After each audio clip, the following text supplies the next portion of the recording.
Hello and welcome to another episode of Earth911's Sustainability in Your Ear. I'm Mitch Ratcliffe, your host, and we're back. It's 2022. Who can believe it? We even made it through 2021. And we're talking again about sustainability and how we're going to reduce our personal environmental footprints. If we're going to reduce society's greenhouse gas emissions to zero over the next 20 years, the future of packaging must embrace recyclable and compostable alternatives to single-use plastic.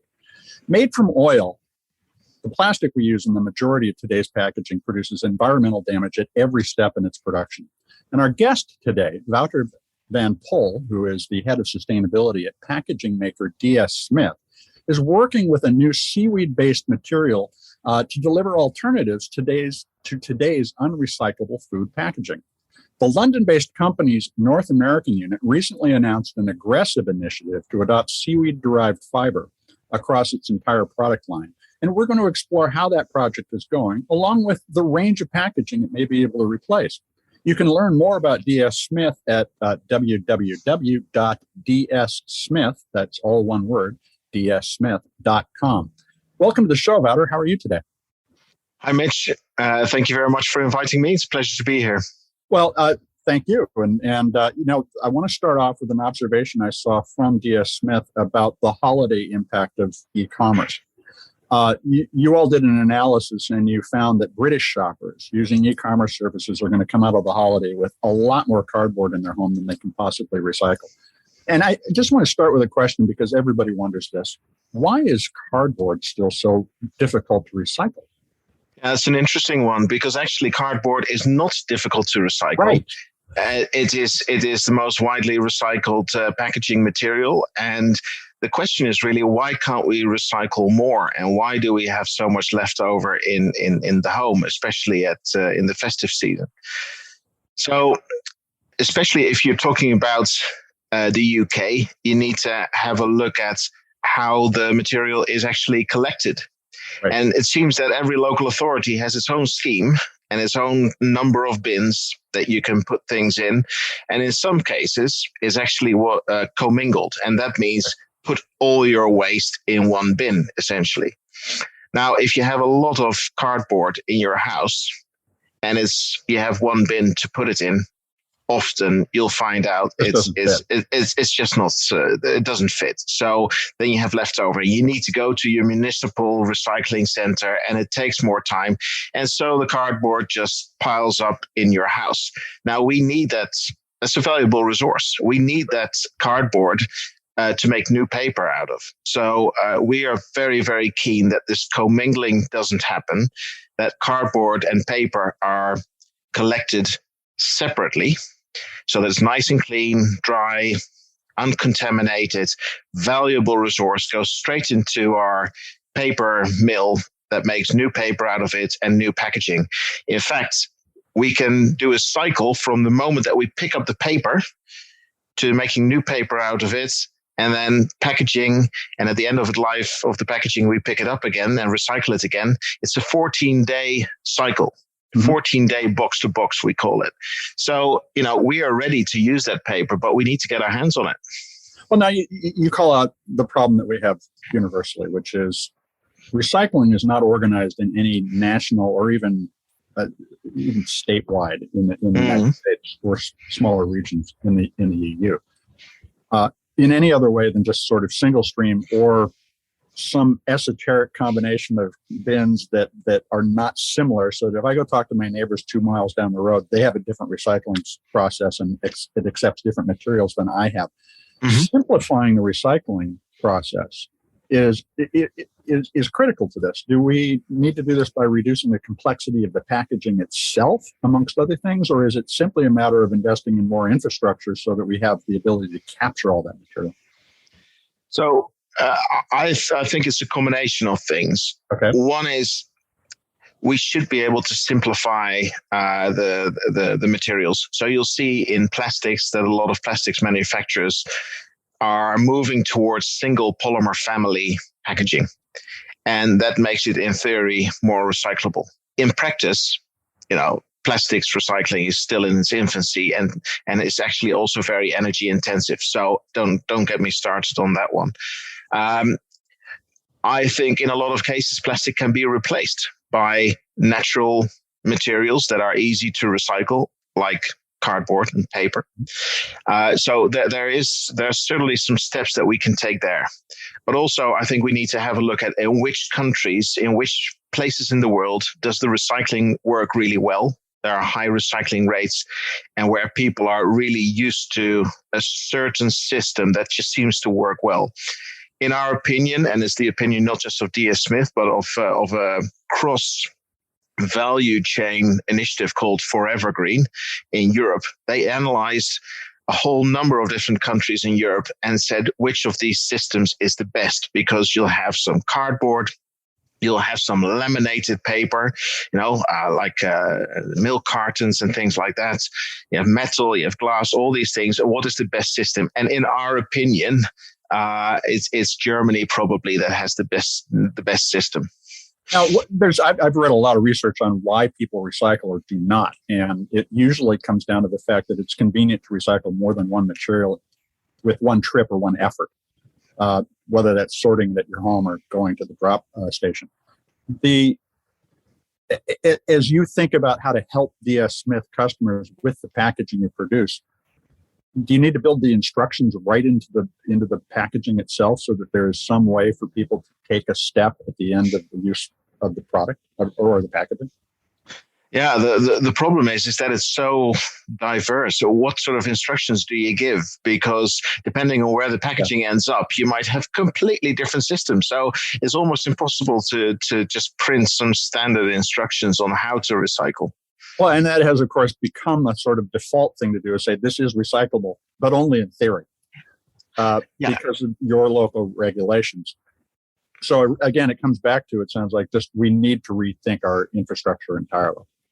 Quite, yeah, exactly. And in Europe and in the United Kingdom, there is a move, and I know that in some United States there are some similar movements towards extended producer responsibility. Right. So if you put some packaging on the market, you need to pay a fee, and that fee is there to make sure that the packaging is then at the end of its life recycled and in the correct way. Yeah, and I think those EPR programs are going to be critical. There are 2 states with that here now, and in fact, I live in Washington State, where we will soon have that as well. In fact, right. First, I think we might. But so, we're talking a lot about the infrastructure. Let me turn to what we got together to discuss, which is the seaweed-based fibers that you are beginning to work on. Are they more easily recycled, or do they face the same complexities that we just talked about in terms of the one location will not understand what to do with it and another one will? Well, we need to research that. And that's why we've invested in research capability to understand the recyclability of these fibers. And also, how energy efficient are they? How water efficient are they? What are the barrier properties? In which cases can they replace plastic, for example, as a barrier coating? And in which cases can they not do that? And then when you recycle, how much residue is there? And there's so many questions that essentially we just said, okay, seaweed is a very exciting material with a lot of potential. We know wood fiber much better. We've been using that for decades and decades. But let's use seaweed as a test case and see what kind of things we can do with that. We also look at some other types of fiber, because in the end, any natural fiber could be used essentially to make paper. But I think seaweed, especially because of the potential barrier properties, is exciting. So it's more moisture resistant, and can it do that without becoming a composite material like the laminated cardboard cartons we were talking about a few minutes ago? Yes, exactly. So, for example, there was a marathon in England. I think it was last year, where Lucozade, the sports drink, was disseminated among the competitors in little sachets of seaweed, and they look exactly like plastic, but they contain the liquid, and essentially you can just pop it in your mouth, and it's just as easy as that. Now that makes me think that okay, there is some sort of barrier property there, but in which cases can we really use it? So, for example, if the liquid is acidic, how does that work? If it's a refrigerated value chain, how does that work? How long can it resist moisture? Can it resist fat? And those sorts of things. So we need to know much more before we can really say what are the best ways to use seaweed. But it's an exciting material, that's for sure. Well, and you announced this in August as an initiative. So you're getting into it, and it sounds like you're beginning to assess some of the initial data. What kinds of packaging are you thinking that seaweed fiber-based materials can replace? Are we talking about meat cartons? Are we talking about, can you give us a few ideas about what we might be looking at in 2 or 5 years? Yeah, so one of the types of packaging that I really don't like is that black plastic, those black plastic food trays for ready meals, for example. Can't be recycled for the most part. Can't be recycled. And now we can make the tray out of wood fiber, but you still need some sort of moisture barrier and fat barrier. And just from a food safety point of view, that's required. But and so we're thinking, can we do something with seaweed there? Or that's just one example. So, is making seaweed-based fiber more energy or emissions efficient than making wood fiber products? Is there a difference that you can make at the production stage in terms of environmental impact, in addition to the fact that we could recycle this more easily? Yeah, so we need to find that out, and because of course we're used to a very different type of fiber, and we need to find out over the life cycle of a product what is more water efficient, which is more energy efficient. So Mitch, we're at the early stages of understanding seaweed, because it's almost like you've been investing for decades in, like, for example, the oil industry. It had to start somewhere, and they're now the whole chain from drilling to all the way to the pump where you get your gas is a very efficient process now, and so the cost of oil is actually very low. And then you come with a renewable energy alternative, and that needs to compete against that really efficient value chain. Well, it's similar if you look at wood fiber. Wood fiber is a brilliant material. It's renewable, it's recyclable, and just what we need to know is, okay, this young contender that's just shown up, seaweed, what can we do with that? And it takes a little while to catch up and find out which use cases are the best. And as you look at the viability of the material, do you also consider the fact that we're looking at seaweed as a food source and a variety of other things? So is there going to be contention over places where we can farm seaweed? And is that going to raise the price of the material, making it potentially less competitive with oil? Yeah, so we're using a type of seaweed that's farmed, so it's not wild, and there are different types. It's fast growing, and because the oceans are so big, theoretically, you would say it doesn't really compete with land, and therefore it's actually better than a lot of land-based alternatives. Now, you need to see how that works in practice, because you don't want to be competing with food sources. Of course, seaweed is also a great place for biodiversity, so farming seaweed could potentially be a very beneficial thing. But again, when you're at the beginning of this innovation, you need to find all these things out. So, but we certainly don't want to compete with food uses. That would be the wrong thing to do. Right at this time. Now, so DS Smith has what you call a now and next sustainability strategy. So you're not going to just make one big leap into the future. You've got a series of steps. Where are you in terms of the progress on that sustainability program across the entire organization, not just with regard to seaweed? We see that you're aiming to get 100% reusable or recyclable materials in your packaging by 2030. How far along are you in that process now? What percentage of your products are reusable or recyclable? Well, so from top of my mind, I can give you the scoop. We're at 99.44%, I believe, and that sounds great. But that last 0.5% is really, really hard. You're talking about the most difficult cases, and how can we get? And still, a lot of turnover is based in those materials, and you can just walk away from that, and you can just say, well, it's too difficult. Well, we don't want to do that. We really want to come up with some innovations. And in the United States as well, we're doing some tests at the moment for new materials, which are very exciting and provide some barrier properties. For example, for cardboard that's used in refrigerated or wet circumstances. So we are trying to innovate our way out of that last 0.5%. But tell you what, there's some tough challenges in there. One of the things I noticed is there's a real emphasis on recyclability, but what about compostability? Can we maybe solve that last 0.5% by giving up on recapturing that material, but making it potentially a feedstock for composting and gardening at home? Could people just take up that last 0.5% at home? It sounds good, doesn't it? Composting. Yeah. It sounds like the solution to all our problems.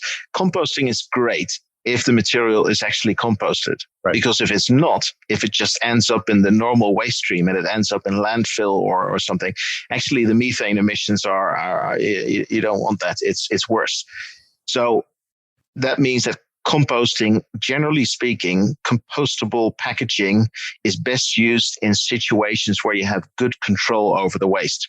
That you capture all the waste and it goes to a specific composting facility. Then it's a brilliant solution. So if you think of a festival, a music festival, that's brilliant because everybody uses those, fast food type packaging. Okay, you can capture that and you can send it off to a place to get it composted.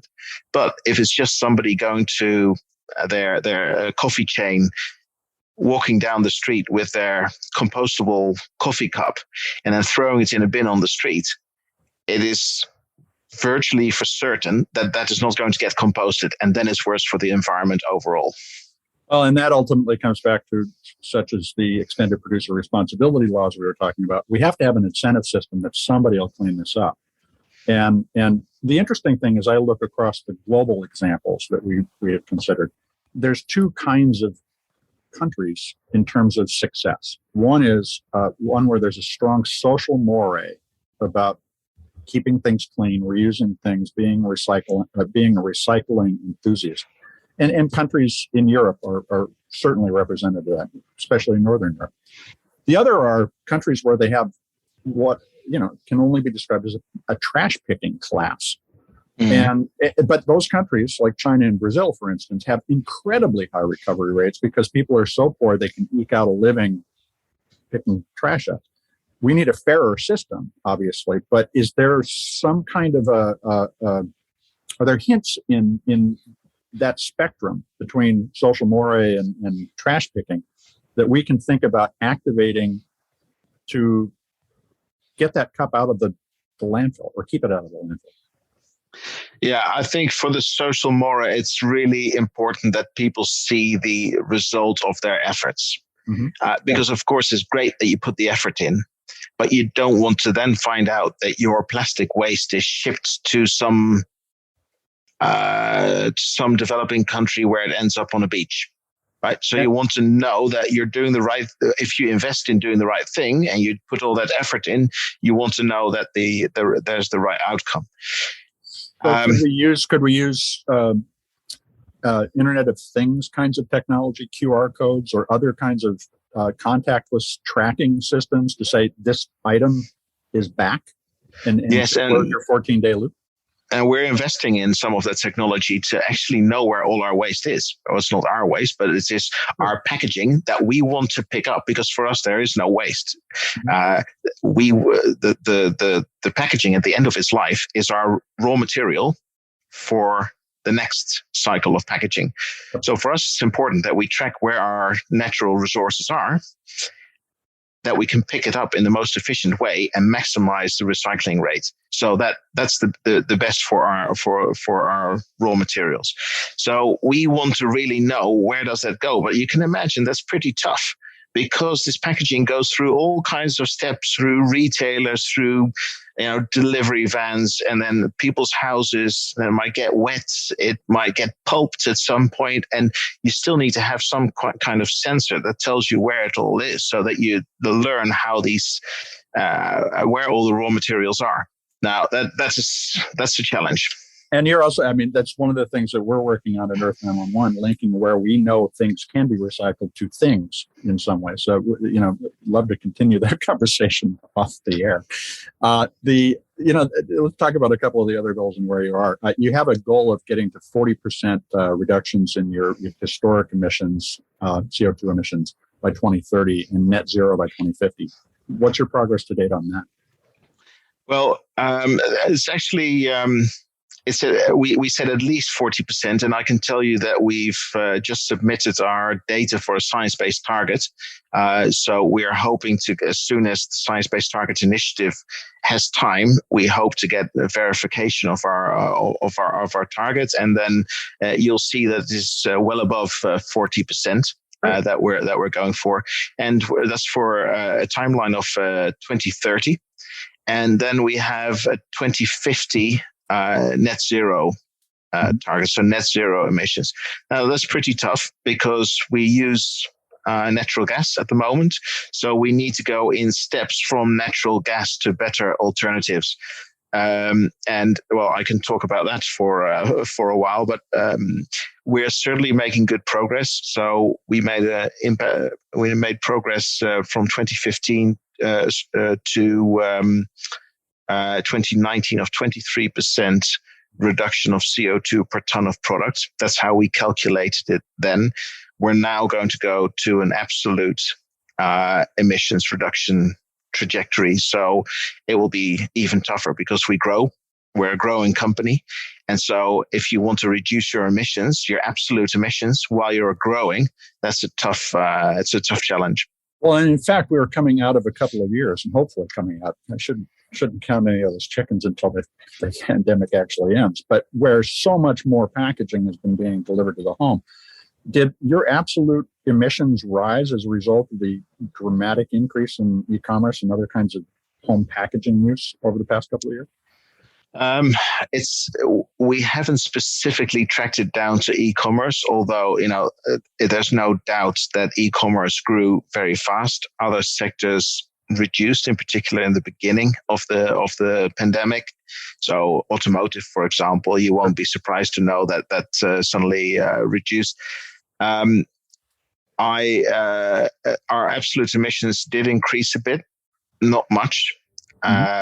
And I'm sure that e-commerce was part of that equation, but it's not the whole story.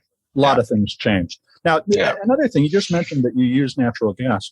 Is the fact that natural gas prices are spiking by 400% in some cases. And in fact, as we are speaking, there are riots going on around the world, specifically around the cost of natural gas. Yes. Is that an incentive that can drive the entire industry towards alternatives to natural gas and the embrace of renewables?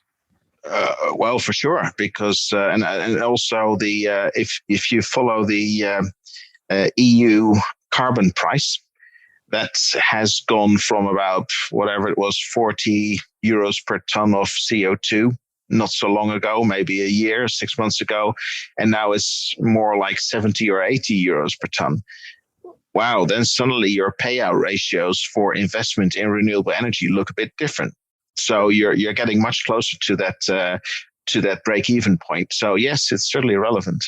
History certainly looks like it's on our side. The question is whether or not we choose to get on the right side of history. Now, you have a really interesting element of the plan that relates to that. You want to engage 100% of your workforce just in thinking about enacting their circular economy role by 2025. And you want to get 5 million young people to adopt circular lifestyles, which means you have to enable those circular lifestyles by 2030. How are you going to do that? We talked about incentive programs and marketing programs earlier. What drives 5 million people to embrace your approach to circular economy? So I think you have to make it interesting. So if in social media is certainly one of the ways that we're trying to do this, because you can just reach people very efficiently and frequently, because just a one-off course, like a traditional course to learn about circular economy is great. And by the way, we've developed those. And by the way, we have too. Fantastic. And we roll that out to all our employees, step by step. And that really works. And gradually people are getting their head around what circular economy means. And that's all good. But I think social media is really important. And we've also developed a lesson plan so that teachers, and we're going to soon translate that into 11 other languages other than English, so that teachers all over the world have a basic lesson where they can explain in an engaging, fun way what circular economy actually is all about. So we're also tracking how many people use that, how many teachers and how many children they want to educate with that. So it is a combination of those different types of media. But I think the reality is that social media is one of the best ways to reach young people, and that's what we're trying to do. Now, are you also going to be using labeling? And we touched on this a little bit earlier, in order to help people identify first, like the seaweed alternative that they may have in their hand, and also to help them figure out how to participate in the circular economy for that package. What kind of experimentation are you doing, and what are you learning from it? Well, there are some countries where marking is mandatory, and you might have a QR code. And if you then follow the QR code, it tells you, how to recycle, what the packaging is made of, and where to recycle it. The downside is there is so little commonality in those systems that we just cannot say that there is one marking system that we can apply all over the place. So it is just it's a complex one. Well, and one of the things that you could do with that kind of QR code label you just described is have a fallback. If you're in a place where you can't do this, we have this option. Are you looking at mail-in programs or other things that could help people who are in poor recycling regions, for lack of a better way of describing it, get that material back to you? That's not currently how we're doing it. What we're doing is because we think we cannot do it alone. Mm-hmm. I think the challenge is just too big for one company to do by itself. So that's why an initiative like Forever Green in Europe is really helpful, because then as a total industry, right, for retailers, recyclers, paper manufacturers, chemical, ink providers, the whole value chain coming together and saying, okay, we know the recycling rate needs to go up. We know that. Now, what steps can we take through the design, through the collection, through innovation, to make sure that we capture as much of these materials as possible, close these loops, and even in those places that you describe, collect it. And that is a massive challenge, but I think it requires cross-industry collaboration. Well, and the thing is, these efforts are beginning in earnest all over the place. Now we have to hook them together, and it's inspiring to hear you acknowledge that so frankly. Now, obviously, seaweed-based products are out there in the future a bit. Do you have any sense of when consumers might be seeing these kinds of packagings in retail? I'm sure that we are not the only ones who are looking at applications of seaweed. So I'm thinking about your products. Yeah, I think I don't have anything that I could tell you right now. And even if I did, it would probably be commercially sensitive, so I might not be able to tell you for that reason. But we're very much in this research stage because we don't want to get this wrong. You want to make sure that you get seaweed right for the right applications, and that you don't have unintended negative consequences. So I think it's worth the bit of time to figure out how we can do this. Well, our listeners are certainly going to follow along on that. How do you suggest they do that? Well, I think certainly if they are on social media, whether it is Facebook or LinkedIn or something like that, I would. Well, DS Smith is one of the ones that you can follow. Okay. DS Smith. Any hashtags other than that? No, just follow. Just follow DS Smith on Facebook, Twitter, or LinkedIn, and then you'll just be the first to know as soon as we're ready to communicate about this. You'll be the first to know. And I would just say, well, I'm sure that there will be other applications in other industries, but I think for that, it is best to follow some of the producers, some of the biotech companies whose sole purpose is seaweed. Because, of course, for DS Smith, this is like an exciting new venture, but our main business is paper-based, sort of wood fiber-based fibers, and this is an exciting new addition to that. But I think those biotech companies are also interesting ones to follow. It's great advice, and thank you for sharing the story, because this is an important beginning, and it's great to see you taking those steps. Wouter, I want to thank you very much for taking the time to talk with us today. It's my pleasure, Mitch. My pleasure. We've been talking with Wouter van Tol, who is the head of sustainability at the packaging company DS Smith. Check it out at dssmith.com. That's dssmith, all one word, .com. And follow them on Twitter, LinkedIn, and Facebook. It's important that we keep track of the opportunities to change our personal habits that'll lower our impact on the environment. And while it's very early days for things like seaweed-based materials, this is the beginning of a green economy that we're all watching take root. Whether or not it all blossoms is up to us, and whether or not we participate in and help it along. So folks, take the time and keep up on what's going on out there. This is Earth911 Sustainability in Your Ear. We will be back again this year with new interviews several times a week, and we're looking forward to expanding our offerings and services even more. If you would take a few minutes to share this podcast and others from us, as well as any that you think are informative with your friends or family, your people on the street, let's get people thinking together about a solution to getting out of the climate crisis. We'll be back soon. In the meantime, folks, take care of yourself, take care of one another, and let's all take care of this beautiful planet of ours. We'll be back soon. Have a green day.